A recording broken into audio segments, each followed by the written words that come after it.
రక్షకుడుగా ఈ లోకానికి వచ్చాడని లేఖనం చెప్తూ ఉంది. మీరు మన ప్రభువైన యేసుక్రీస్తు కృపను ఎరుగుదురు కదా. ఆయన ధనవంతుడయ్యుండి మీరు తన దారిద్ర్యము వలన ధనవంతులు కావాలని మీ నిమిత్తము దరిద్రుడాయును అని వాక్యం చెప్తూ ఉంది.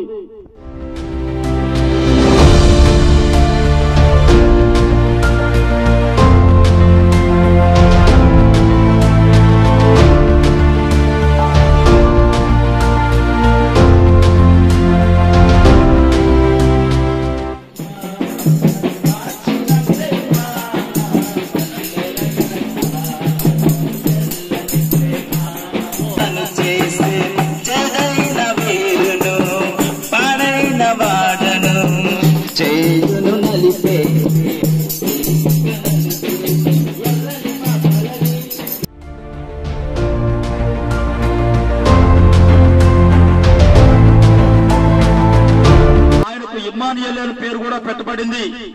ఇమ్మానుయేలు అనే పేరునకు అర్థం భాషాంతరంలో దేవుడు మనకు తోడని అర్థం. ప్రియమైన వాళ్ళారా, యేసుక్రీస్తు ప్రభువు ప్రతి ఒక్కరికి తోడుగా ఉండడానికి ఈ లోకానికి వచ్చాడు. ఎవరైనా నిరాశలో, నిస్పృహలో, ఒంటరితనంలో ఉంటే ప్రభువైన యేసుక్రీస్తు నామములో విశ్వాసం వచ్చితే వారికి ఆయన తోడుగా ఉండేటువంటి వాడని దేవుని వాక్యం చెప్తూ ఉంది. యేసుక్రీస్తు ప్రభువుల వారు మానవాళిని ప్రేమించి మానవాళితో జీవించడానికి, వారిలో మసలుకోవడానికి ఈ లోకానికి వచ్చాడు.